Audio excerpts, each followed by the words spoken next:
નમસ્કાર, આપ જોઈ રહ્યા છો મંતવ્ય ન્યૂઝ અને હું છું આપની સાથે લખમા। લોકસભા 2024ની ચૂંટણીના 5મા તબક્કા પૂરા થઈ ચૂક્યા છે અને ત્યારબાદ નેતાઓમાં ઉત્સાહ ઘટવાને બદલે હજુ પણ વધી રહ્યો છે। સત્તા પક્ષ અને વિપક્ષ બંનેના નેતા અને કાર્યકર્તાઓ પ્રચારમાં જોતરાયેલા જ છે, જેમાં વડાપ્રધાન મહારાજ જંગમાં જ વિપક્ષ પર આકરા પ્રહાર કર્યા હતા અને વિપક્ષ પર વરસ્યા હતા। તેમણે કહ્યું હતું કે ભારત ગઠબંધન ભ્રષ્ટાચાર જાણે છે। તેમના નેતાઓમાં 3 બાબતો સામ્ય છે: સાંપ્રદાયિક, જાતિવાદી અને પરિવારવાદ। સાથે જ કહ્યું કે 20 લાખ કરોડના કૌભાંડકારો ભારતના ગઠબંધનમાં એક સાથે છે। તેજસ્વી યાદવે કરેલા પ્રહારોના વળતા જવાબો પણ તેમણે આપ્યા હતા। ત્યારે પરાકાષ્ઠાએ પહોંચેલા પ્રચાર પર કરીશું આજના સંસદ સંગ્રામમાં ચર્ચા।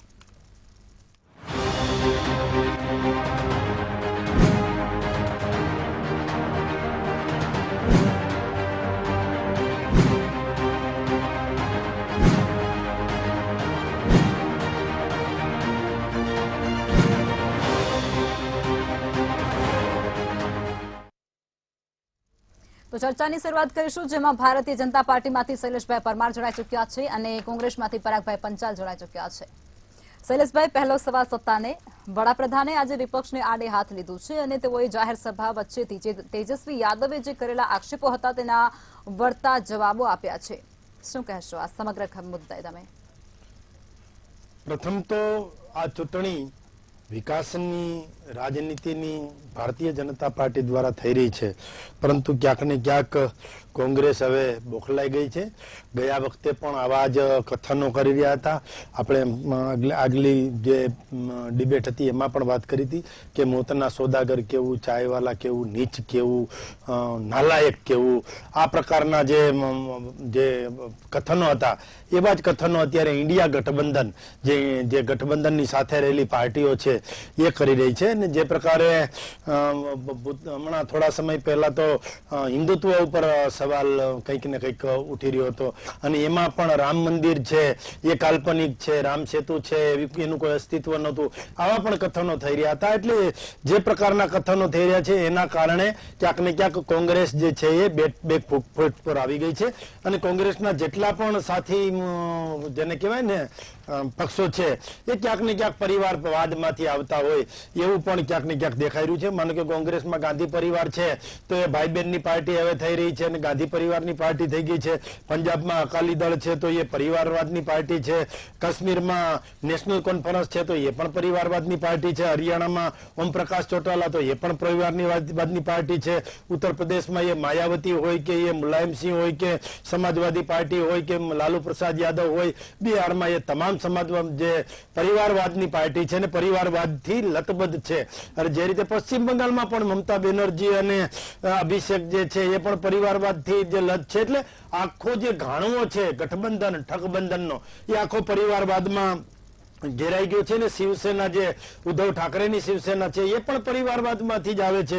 એ પણ આપણે જોયું છે ને ભારતીય જનતા પાર્ટી છે એ એક જ કાર્યકર્તાની પાર્ટી છે ને એ કાર્યકર્તાઓના એક જેને કહેવાય ને કાર્યકર્તાઓનું એક ઝુંડ છે એનાથી બનેલી પાર્ટી છે ને માઇક્રો મેનેજમેન્ટ, એકાત્મ માનવવાદ, જેને કહેવાય કે રાષ્ટ્રનીતિ, રાષ્ટ્રવાદ, આ પ્રકારે અમે ચાલીએ છીએ। જ્યારે ગઠબંધનમાં કોંગ્રેસે જે કૌભાંડો કર્યા છે લખમાજી, એ આપણને ઉડીને આંખે વળગે છે। એ કદાચ 2006નું સ્કોર્પિયન કૌભાંડ જે 140 કરોડનું હતું એ હોય કે નકલી સ્ટેપ કૌભાંડ 40 કરોડનું હતું એ હોય કે ઓઇલ અને ક્રૂડ કૌભાંડ છે નટવરસિંહના વખતમાં એ હોય કે 2009માં થયેલું 64,000 કરોડનું 2G સ્પેક્ટ્રમનું કૌભાંડ હોય કે 2010માં કોમનવેલ્થ ગોટાળો થયો એ કૌભાંડ હોય કે 2001માં 11માં ઈસરોએ કરેલું કૌભાંડ છે જે 2 લાખ કરોડનું એ હોય કે કોમનવેલ્થ જે ગોટાળો છે એમાં કની મોજી કે એ રાજા ને ડી રાજા ને એ બધા હોય કે 2012માં છેલ્લે કોલસા કૌભાંડ થયું અને 2013 રેલવેની નોકરી છે એમાં કૌભાંડ થયું અને વોડાફોનનો ટેક્સ જે છે એ ચોરીનું કૌભાંડ હોય કે કિંગફિશરનું ચોરીનું કૌભાંડ હોય। આ તમામ કૌભાંડોથી લત ભારતીય જનતા પાર્ટીના જે લોકો છે એ આ લત જે ચડી ગઈ હતી કોંગ્રેસને એ ભારતીય જનતા પાર્ટીના લોકો ક્યાંક ને ક્યાંક ઉજાગર કરી રહ્યા છે, એ એમને વાંધો છે। બીજો કોંગ્રેસ માત્ર ભ્રષ્ટાચારથી જ આગળ આવી રહી છે. ગમે ત્યારે કોંગ્રેસનું નામ આવે એટલે ભ્રષ્ટાચાર આવે જ. કોંગ્રેસ એટલે એનું નામ બીજું ભ્રષ્ટાચાર છે, એ પણ આપણે જોઈએ છીએ. એટલે ક્યાંક ને ક્યાંક વડાપ્રધાન નરેન્દ્રભાઈ મોદીએ જે રીતે દેશનો ડંકો વિદેશમાં છેક વગાડ્યો છે, એ 370 ની કલમ હોય, રામ મંદિર હોય, એ વિકાસની વાત હોય, એ ઇન્ફ્રાસ્ટ્રક્ચરની વાત હોય, એ રેલવેની વાત હોય કે રોડ રસ્તાની વાત હોય, તમામ બાબતોમાં ક્યાંક ને ક્યાંક જે છે ભારતીય જનતા પાર્ટીની ડબલ એન્જિનની સરકાર ક્યાંક ને ક્યાંક આગળ આવી રહી છે. એટલે જ કોંગ્રેસના લોકો ક્યાંક ને ક્યાંક આવી વાત કરી રહ્યા છે. પરંતુ લોકો એનો જવાબ આપવાના છે. 5 ફેજ પૂરા થઈ ગયા છે અને હવે આ 1 તારીખે ઉત્તર પ્રદેશની ચૂંટણી પણ હવે ચરમ સીમાએ છે, પછી 2 ફેજ રહેશે. પરંતુ આખા ચૂંટણીનો સિનારીઓ જોઈએ તો ગુજરાતથી શરૂ કરીને છેક પશ્ચિમ બંગાળ સુધી જઈએ તો ક્યાંક ને ક્યાંક કોંગ્રેસ અને ગઠબંધન એ ઠગબંધન જેવું થઈ ગયું છે. ને ગઠબંધન તો હું જે દુશ્મનનો દુશ્મન મિત્ર, આ કોઈને અંદરો અંદર ક્યાંય પ્રેમ નથી, પણ દુશ્મનનો દુશ્મન મિત્ર હોય એ રીતનું વાતાવરણ ક્યાંક ને ક્યાંક દેખાઈ રહ્યું છે. ચોક્કસથી. પરાગભાઈ, આપ એ જણાવો કે કોંગ્રેસનો પર્યાય એટલે ભ્રષ્ટાચાર, શું કહેશો? એવું કહેવું છે શૈલેષભાઈનું. હા, એટલે શૈલેષભાઈનું કેવું છે ત્યાં સુધી આપણે ઓકે છે, તમારું તો નથી ને કેવું એવું. કારણ કે શૈલેષભાઈ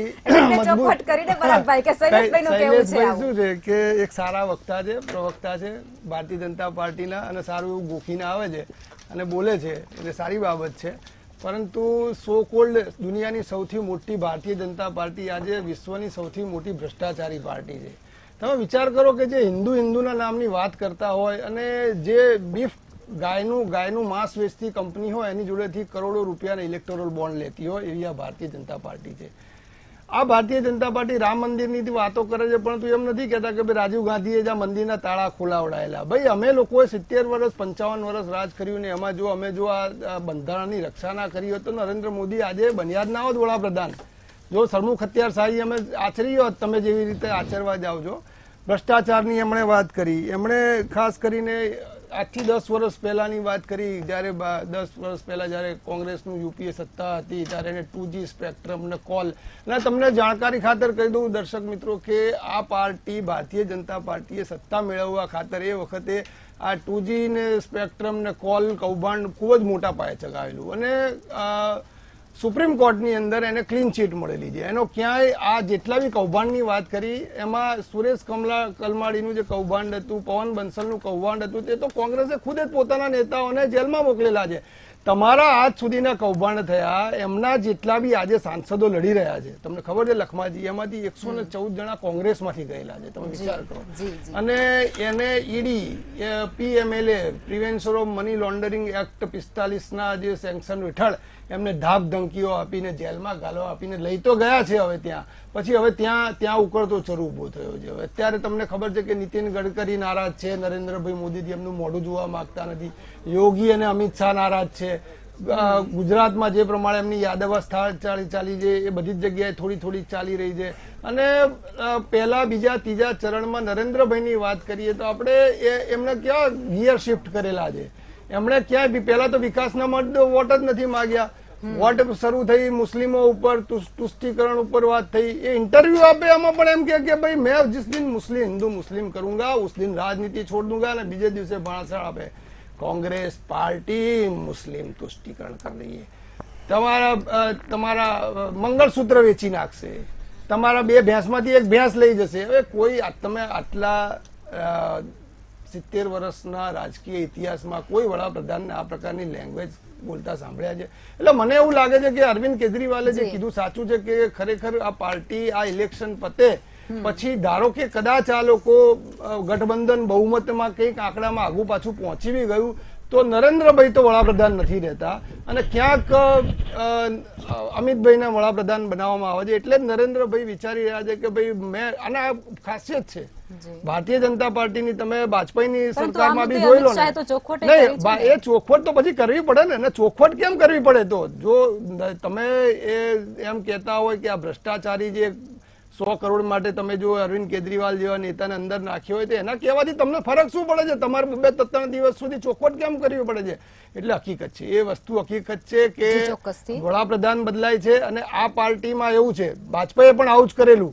જી કે હું નહીં તો કોઈ નહીં. નરેન્દ્રભાઈ બી આજે આજ કરવા જઈ રહ્યા છે કે હું નહીં તો પાર્ટી પણ નહીં. જ્યારે કોંગ્રેસની એક ખાસિયત છે કે એનો કાર્યકરી રાખમાંથી ઉભી, ફિનિક્સ પક્ષી જેવું છે, રાખમાંથી બી ઉભી થનારી પાર્ટી છે. દર 10 વર્ષે અમે ભલે વિપક્ષમાં બેસતા હોય પણ અમે 10 વર્ષ ખૂબ જ સંઘર્ષ કર્યો છે. દરેક કાર્યકર્તાએ સંઘર્ષ કર્યો છે. હા, અમને જરૂર પડી તો અમે બીજા પક્ષોનો પણ સાથ લીધો છે. ભલે એમને ઘમંડિયાથી માંડીને અનેક અપશબ્દો કીધા છે, એમના અપશબ્દો હોય એ કહેવા માટે અમને એ લોકોને છૂટ છે, પરંતુ અમારા કોઈ કાર્યકર્તા કે એવું જયારે કહેતું હોય ત્યારે અમને મરચા લાગતા હોય. જી પરાગભાઈ, બિલકુલ. આપણી સાથે ચર્ચામાં વિજયભાઈ આહિર, રાજકીય વિશ્લેષક પણ જોડાઈ ચુક્યા છે. વિજયભાઈ, ચૂંટણી 5મા તબક્કા સુધી પૂર્ણ થઈ ચૂકી છે અને હવે પ્રચાર પરાકાષ્ઠાએ પહોંચ્યું હોય તેવું સ્પષ્ટપણે વર્તા રહ્યું છે. શું કહેશો? જી ચોક્કસથી. હાલ જે બંને પ્રવક્તાશ્રીઓએ કહ્યું કે કેવી રીતે ભાષણોમાં કયા કયા વર્ડ્સનો યુઝ થઈ રહ્યો છે, પણ તમે જો રાજકીય પક્ષોની દલીલોને થોડીક વાર સાઈડ ઉપર મૂકીને ફક્ત તમે ડેટા એનાલિસિસ કરો તો એક થીમ ઉભરીને આવે છે. અને અત્યારે આપણે માનનીય પ્રધાનમંત્રી મોદીજીના ભાષણોની ચર્ચા કરી રહ્યા છીએ તો NarendraModi.in ઉપર એમની દરેક સ્પીચીસનો ટેક્સ્ટ સ્વરૂપે અહેવાલ પ્રસ્તુત કરવામાં આવે છે.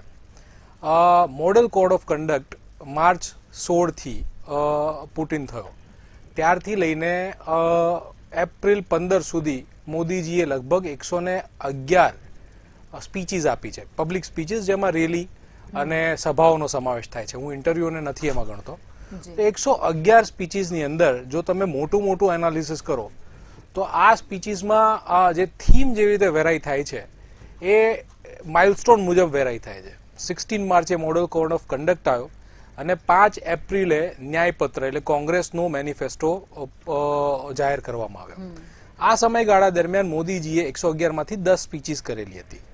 10 સ્પીચીસમાં જે મેઇન થીમ હતી, તમે જુઓ, ડેવલપમેન્ટ અને વેલફેર સ્કીમ એટલે વિકાસ, અને જે અંત્યોદયની વાતો થાય છે, જે લોકોને મફતમાં અનાજ આપવામાં આવ્યું, જે વેલફેરની સ્કીમ્સ આપવામાં આવી, જે સબસિડી ગવર્મેન્ટ પ્રોવાઈડ કરે છે, 10 સ્પીચમાંથી 10 સ્પીચમાં મોદીજીએ એનો ભારપૂર્વક ઉલ્લેખ કર્યો હતો.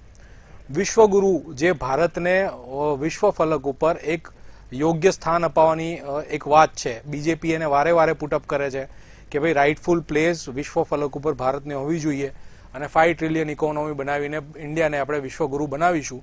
એ જે ઉલ્લેખ છે વાતનો 10 સ્પીચીસમાંથી 8 વખત એમનો ઉલ્લેખ થયો. બીજેપી વારે વારે કહે છે કે ભાઈ રામ મંદિર અને અયોધ્યામાં જે બાબરી ધ્વંસ પછી પાછું રામ મંદિરનું પુનર્નિર્માણ થયું એમાં એમનો બહુ મોટો ફાળો છે. એ વસ્તુને પ્રતિસ્થાપિત કરતા 10 થી 6 સ્પીચીસમાં રામ મંદિરનો ઉલ્લેખ કરવામાં આવ્યો. એટલે એક મોટી, અને જે એમનું સ્લોગન હતું ત્યારે અબ કી બાર 400 પાર, એ લગભગ 8 સ્પીચીસમાં પુટઅપ કરવામાં આવ્યું હતું. એટલે એક થીમ ત્યાં બ્રોડ ડેવલપ થઈ હતી. પછી જે શિફ્ટ થયો, કોંગ્રેસનું મેનિફેસ્ટો જાહેર થયો, એમાં વેલ્થ ડિસ્ટ્રીબ્યુશનની વાત થઈ. પછી જે સેમ પિત્રોડાજીના 2-3 ઉલ્લેખ આવ્યા હતા ઇનહેરિટન્સ ટેક્સના ને આ તે બધા કરીને, એ ફેઝથી લઈને તમે જુઓ એપ્રિલ 6 થી લઈને એપ્રિલ 20 સુધી જે મોદીજીએ 34 સભાઓ ભરી અને 34 સભાઓમાં જે અલગ અલગ સ્પીચીસ પુટઅપ કરી હતી, એમાં જે મેઇન થીમ ઉભરીને આવી હતી એ હતી કે ભાઈ કેવી રીતે વેલ્થ ડિસ્ટ્રીબ્યુશન થકી હિન્દુઓને નુકસાન થશે.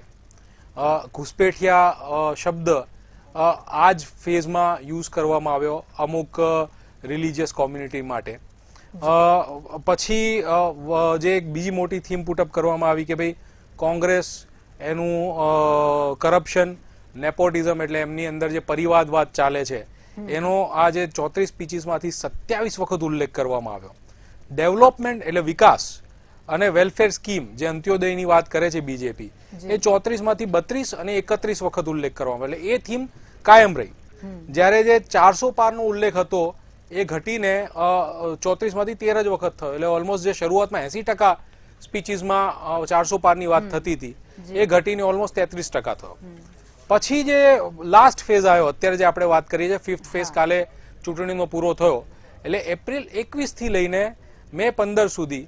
એપ્રિલ 21 એટલા માટે કે 20 એપ્રિલની આસપાસ રાહુલજીએ કીધું કે ભાઈ આ દેશનો હવે વસ્તી ગણતરીમાં જાતિ મુજબ સ્કેન થશે અને જેટલી જેની વસ્તીમાં ભાગીદારી એટલી એની સાજેદારીનો ઉલ્લેખ થયો.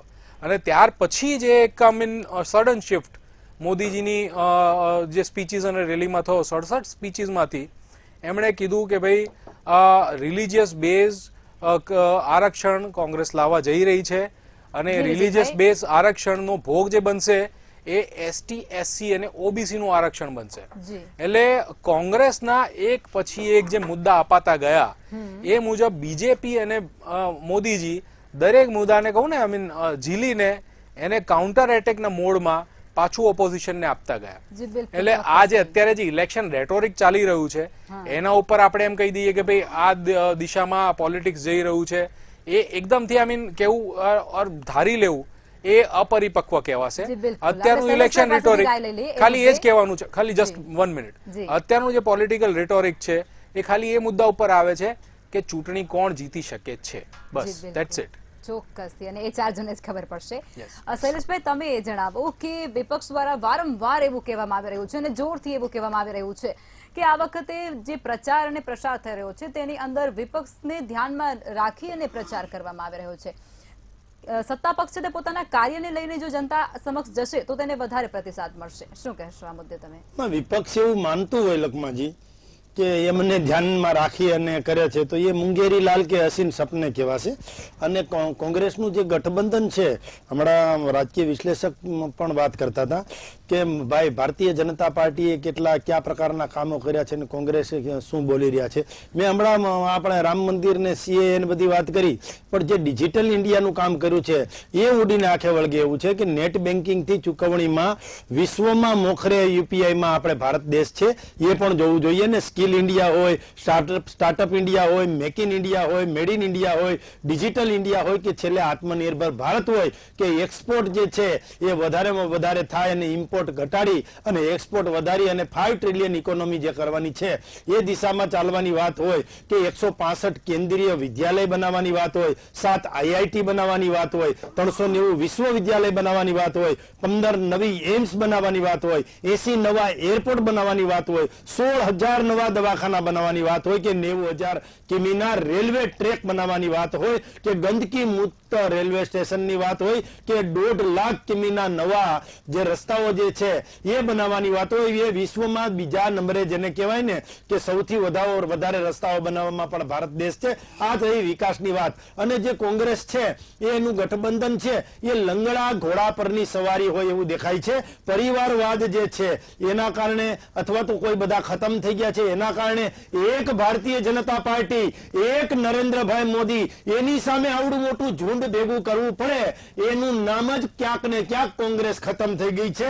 કારણ કે સૌ કોઈ જાણે છે, હવે કોંગ્રેસને પણ ખબર પડી ગઈ છે અને એના ગઠબંધનને પણ ખબર પડી ગઈ છે કે જ્યાં સુધી દેશમાંથી કોંગ્રેસ ખતમ નહીં થાય ત્યાં સુધી પરિવારવાદ ખતમ નહીં થાય, ત્યાં સુધી જાતિવાદ ખતમ નહીં થાય, માઓવાદ ખતમ નહીં થાય, નક્સલવાદ ખતમ નહીં થાય, ત્યાં સુધી આતંકવાદ ખતમ નહીં થાય, અલગાવવાદ ખતમ નહીં થાય, કટ્ટરવાદ ખતમ નહીં થાય, પ્રાંતવાદ ખતમ નહીં થાય, ભ્રષ્ટાચાર ખતમ નહીં થાય. આ બધું જ ખતમ નહીં થાય જ્યાં સુધી કોંગ્રેસ ખતમ નહીં થાય. અને બધાને ખબર છે કે કોંગ્રેસ નાસીપાસ થઈ છે, કોંગ્રેસ પૂરી થઈ ગઈ છે. અને જે રીતે એનડીએ, જે રીતે ભારતીય જનતા પાર્ટી અને એના સાથી પક્ષો છે એ નરેન્દ્રભાઈ જે રીતે ભારત દેશનો ડંકો દેશ વિદેશમાં બગાડ્યો છે, નથી કહેતા કે ચાંદ કે પાસ જો સિતારા હે વો સિતારા હસીન લગતા હે. એટલે એનડીએ અને નરેન્દ્રભાઈ મોદીની સાથે જે લોકો છે એનું જ કંઈક ને કંઈક વધારે મતો આવતા હોય, વધારે સીટો આવતી હોય અને વધારે સારું દેખાતું હોય દેખાય છે. બાકી ગઠબંધન તો જ્યાં માનો કે એ ઉત્તર પ્રદેશ હોય, પશ્ચિમ બંગાળ હોય, મહારાષ્ટ્ર હોય, પંજાબ હોય કે જે દિલ્હી હોય કે એ કદાચ પશ્ચિમ બંગાળ હોય કે બિહાર હોય, તમામ જગ્યાએ ગઠબંધનમાં એવું છે કોંગ્રેસનું કામ કરે અને ગઠબંધનની જે સાથી પક્ષો હોય એનું કામ કરે.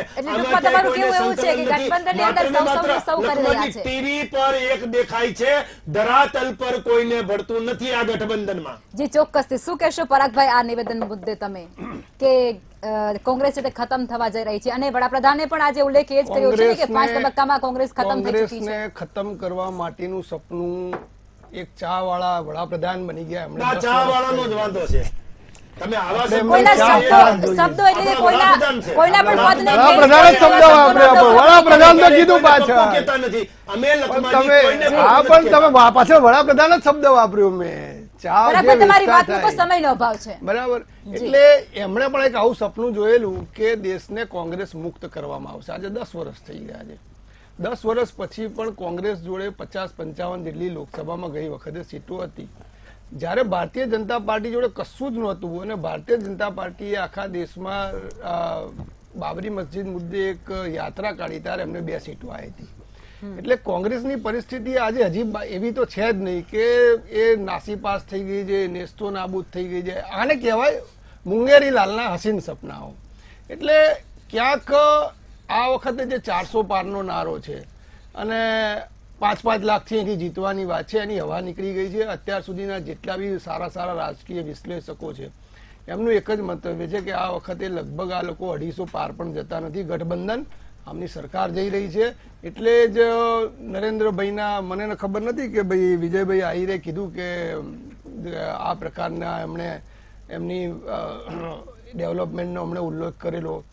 લોકો જે અખબાર વાંચે છે, જે મોબાઈલ જુએ છે, એની અંદર એમના મુખ્ય મુદ્દાઓ જે એમના ભાષણમાં કયા હતા એને જ હાઇલાઇટ થતા હોય છે. અને એમાં મુખ્ય મુદ્દાઓ જ્યારથી મેનિફેસ્ટો આવ્યો ત્યારથી જ પહેલી વાત કે कांग्रेस के मैनिफेस्टो पर मुस्लिम लीग का प्रभाव है. मुस्लिम लीग का मैनिफेस्टो है એટલે 15,329 શબ્દના મેનિફેસ્ટોમાં ના ક્યાંય મુસ્લિમ શબ્દ છે, ક્યાં મુસ્લિમ લીગ શબ્દ છે, ના કોઈ મટન શબ્દ છે, ના કોઈ મછલી શબ્દ છે, ના મંગલસૂત્ર શબ્દ છે, ના ભેંસ શબ્દ છે.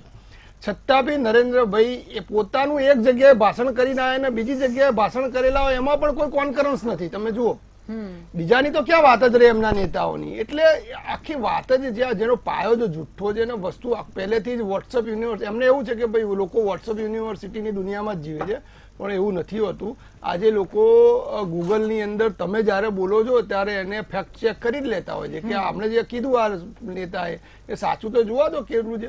એટલે સાચા એ છે કે છેલ્લા 10 વર્ષની અંદર તમે આ દેશને દેવાદાળ બનાવ્યો છે. 146 લાખ કરોડનું તમે દેવું કરી નાખ્યું છે. 40% જેટલી મોંઘવારી વધી ગઈ છે. આ દેશમાં છેલ્લા 45 વર્ષમાં ના હોય એટલી બેરોજગારી વધી ગઈ છે. યુવાનો તમારાથી નારાજ છે. તમે આ દેશની એકતાને અખંડિતતાને તાર કરી નાખે એવી યોજનાઓ બનાવી છે. તમે આ દેશ સુરક્ષા ના કરી શકે એટલા માટે અગ્નિવીર યોજના લાયા છો, જેથી કરીને આપણા 4 વર્ષની અંદર યુવાનો ભરતી થાય અને એને છૂટા કરી દેવામાં આવે. હવે કયો યુવાન એવું ઈચ્છે છે કે ભાઈ 4 વર્ષમાં મને છૂટો કરી દેવામાં આવે? એને કદાચ એ લડતા શહીદી વોરી લે તેને શહીદીનો દરજ્જો પણ ના મળે. એટલે આ માનસિકતા છે ભારતીય જનતા પાર્ટીની. આવી ખતરનાક માનસિકતા વાળી આ પાર્ટીને બલરાજ મધોકે કીધેલું, જનસંઘ વાળાએ બલરાજ મધોકે, કે ભવિષ્યમાં જો જનસંઘમાંથી ભારતીય જનતા પાર્ટી આવે તો એ દેશનું સત્યાનાશ વાળી નાખશે અને અત્યારથી જ ખતમ કરી નાખો તમને. આ એ તરફ જ આ દેશ જઈ રહ્યો છે. જી ચોક્કસથી. શૈલેષભાઈ, પરાગભાઈએ જવાબની અંદર ઘણી બધી ભારતીય જનતા પાર્ટીની ખોટ ગણાવી દીધી છે અને અહીં મને પણ એક સવાલ થાય છે કે 400 પારનો નારો હવે ક્યાંક ઓછું થતું હોય ને ગુંજતું એવું લાગી રહ્યું છે અને લાખોની લીડની વાત તો હવે ક્યાંક સાંભળવા જ નથી મળી રહી. મીડિયાના ઘણા અહેવાલોમાં મેં 407 બેઠકો એનડીએને મળશે એવા સમાચાર પણ સાંભળ્યા છે. અને બીજું કે 400 પાર હવે તાપમાન જે છે ને, તાપમાન અત્યારે 45 ડિગ્રી ને પાર થયું છે. 4 જૂન આવવા જો બેન, એટલે આ કોંગ્રેસ વાળાનું જે આ 400 પાર થશે ને એટલે એનું તાપમાન એટલું વધી જશે કે કોંગ્રેસને આમ ગોતવા જવા પડશે કે આમ બોલાવશો ને તો રાડો પાડશે. કારણ કે એ ત્યારે 400 પાર થશે ને ત્યારે એનું આ 45 અત્યારે 45 ડિગ્રી છે ને એમાં આપણને તકલીફ થાય છે. અને 400 પાર થશે ને ત્યારે કોંગ્રેસના આગેવાનો ગોતા નહીં જડે. પરાગભાઈ, શું જવાબ આપશો તમે? તમારું તાપમાનની વિશે વાત કરી છે. આપણે બધા ટીવીમાં ડિબેટમાં મળીશું.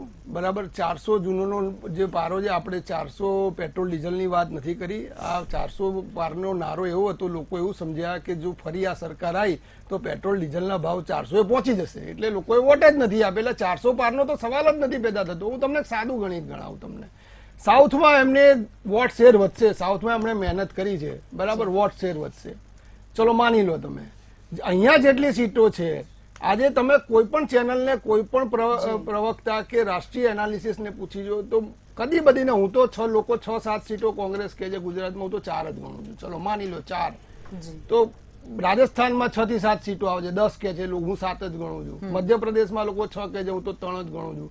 આવી રીતે જો આપણે સીટો ગણીએ કેજરીવાલની જે ગઠબંધનની 30 સીટ છે એ તો 30 માંથી 30 કે છે, તો કોન્ફિડન્સ સાથે હું એ નથી ગણતો, હું તો ખાલી 10-15 જ ગણું છું, તોય તમારી 400 નથી થતી સાહેબ, તોય તમે 370 300 ની નીચે જતા રહો છો. અરે ક્યાંક તો તમે કોઈ રિયાલિટીના આંકડા, આ લોકોનું કેવું છે હું તમને લખમાંથી બહુ સાચું, અરે પણ મને શૈલેષભાઈ આપણે સાંભળી લઈએ. તમારી વચ્ચે નહીં બોલવાનું. શૈલેષભાઈ સાંભળી લઈએ. ભારતીય જનતા પાર્ટીના પ્રવક્તા ફ્રસ્ટ્રેશનમાં આવી જાય છે. માટે કરવું પડ્યું. અરે તમે નથી કર્યું ગઠબંધન, તમે ગઠબંધન શું કર્યું છે, તમે શું કર્યું છે? મહાગઠબંધન અરે મહાગઠબંધન તમારે નથી કર્યું.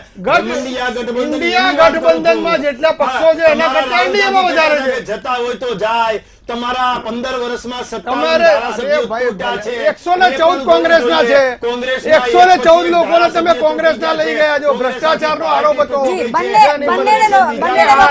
બંનેને વિનંતી છે, સમયનો અભાવ છે, સમયનો અભાવ છે, બંને કાર્યકર્તાઓને રોકવા માંગીશ. પરાગભાઈ, શૈલેષભાઈ બંનેને રોકવા માંગીશ.